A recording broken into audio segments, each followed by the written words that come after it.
Class 10th chapter second acid base and salt. Last session में acid base salt के बारे में कुछ डिस्कस किया गया था, फिर वहीं से चल रहे हैं। एसिड की कंडीशन में अगर आप देखें, जूनियर क्लासेस में आप स्टडी कर चुके हैं कि इसका टेस्ट सोर होता है। लिटमस पेपर अगर आप टेस्ट करें तो ब्लू लिटमस को रेड कर देता है, और अगर रेड लिटमस पेपर आप यूज करेंगे तो रेड का रेड ही रहेगा। बेस कंडीशन में अगर आप देखें तो इसका टेस्ट बिटर होता है। लिटमस पेपर टेस्ट अगर आप देखें तो रेड लिटमस को ब्लू कर देता है, अगर ब्लू लिटमस पेपर लेंगे तो ब्लू ही रह जाएगा। तो ऐसी कंडीशन को हम बोल सकते हैं एसिड और बेस। ये तो बेसिकली आपने यूज किया था जूनियर क्लास में। अब यहाँ पर जब आप 10th क्लास में पहुँचते हैं तो यहाँ पर हर चीज़ को टेस्ट करना संभव नहीं है, और ये हमारे बॉडी के लिए भी हार्मफुल होता है। इसलिए यहाँ पर जो आपकी कंडीशन आर्नियस थ्योरी के अकॉर्डिंग भी आप अप्लाई करके देख सकते हैं एसिड बेस को। यूनिवर्सल इंडिकेटर से भी हम अप्लाई करके देख सकते हैं कि एसिड है कि बेस है। तो उसी कंडीशन में सबसे पहले हम चलते हैं आर्नियस थ्योरी। तो आर्नियस थ्योरी में हम देखते हैं एसिड के अकॉर्डिंग, अगर आप देखें कि एसिड को अगर हम वाटर में डिसोसिएट्स करते हैं तो आप देखते हैं कि ये हाइड्रोनियम आयन प्रोड्यूस करता है, जैसे H3O+ या H+ आयन आपके प्रोड्यूस करते हैं। इसी तरह से नाइट्रिक एसिड को भी अगर आपने देखा तो H3O+ आयन आपके प्रोड्यूस करते हैं, NO3- आयन आपके प्रोड्यूस करते हैं। तो ये तो एसिड की बात हो गई।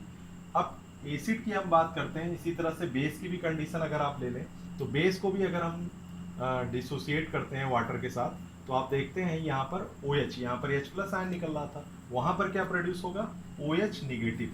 जैसे KOH की कंडीशन में अगर आप ले लें या कोई भी कंडीशन आप ले लें तो उसके अकॉर्डिंग ये OH निगेटिव आयन आपके प्रोड्यूस करते हैं। तो ये तो बेस की बात हो गई। जैसे एग्जाम्पल के तौर पर आप देख सकते हैं KOH, अगर इसमें हाइड्रोलिसिस करा दें K+ और OH निगेटिव आपका प्रोड्यूस हो जाता है। ये बेस की कंडीशन हो गई।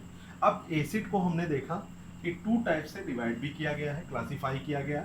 एक होते हैं स्ट्रॉन्ग एसिड और दूसरे होते हैं वीक एसिड। तो स्ट्रॉन्ग एसिड क्या होते हैं? स्ट्रॉन्ग एसिड को समझिए, ऐसे एसिड्स या सम एसिड्स अगर हम इसको वाटर में आयोनाइज करते हैं तो कंप्लीटली ये क्या हो जाते हैं? आयोनाइज हो जाते हैं, कंप्लीटली आयोनाइज हो जाते हैं। और आपने देखा HCl H2O, अगर इसको आपने वाटर में आयोनाइज किया तो यहाँ पर H3O+ और +Cl नेगेटिव आपके प्रोड्यूस हो जाते हैं। दूसरी कंडीशन में अगर आप वीक की बात करते हैं, वीक एसिड कार्बोनिक एसिड हो सकता है, एस्टिक एसिड हो सकता है। एस्टिक एसिड अगर आप लें तो ये कंप्लीटली आयोनाइज नहीं होते हैं, वाटर में कंप्लीटली आयोनाइज नहीं होते हैं, इसलिए इसको हम वीक एसिड बोलते हैं। जैसे CH3COOH एस्टिक एसिड है, हाइड्रोलिसिस करा दिया H2O के साथ, तो यहाँ पर आपने देखा H3O+ और CH3COO- बन रहा है। दूसरी कंडीशन में H2CO3 है, कार्बोनिक एसिड है, और कार्बोनिक एसिड की अगर हम बात करते हैं तो यहाँ पर H2O के साथ रिएक्शन कराई गई तो ये H3O+ और CO3 आपका प्रोड्यूस करता है। ये तो हो गई वीक एसिड की बात। अब दूसरी बात में हम देख सकते हैं स्ट्रॉन्ग बेस की बात। तो स्ट्रॉन्ग बेस की अगर हम बात करते हैं तो स्ट्रॉन्ग बेस में देख सकते हैं उसी तरह से जैसे NaOH है, NaOH को भी अगर आप वाटर में आयोनाइज करते हैं तो Na+ और OH निगेटिव में कंप्लीटली आयोनाइज हो जाता है। कहने का मतलब ये भी क्या होगा? वाटर में कंप्लीटली आयोनाइज होगा। दूसरी कंडीशन में अगर आप देखें KOH की हम बात करते हैं तो KOH कंडीशन में भी हम देखेंगे कि K+ और OH निगेटिव, ये कंडीशन आपकी फाउंड होती है। कहने का मतलब ये कंप्लीटली आयोनाइज हो जाते हैं। दूसरी कंडीशन आपकी आती है वीक बेस की। वीक बेस में आप देख सकते हैं अमोनियम हाइड्रोक्साइड।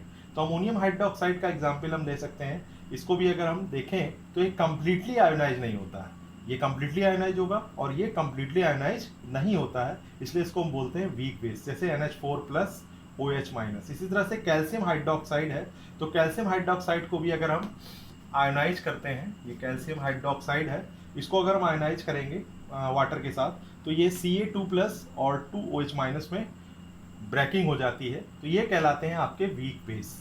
नेक्स्ट सेशन में आपको हम pH के बारे में बताएंगे, डिस्कस करके। Thank you.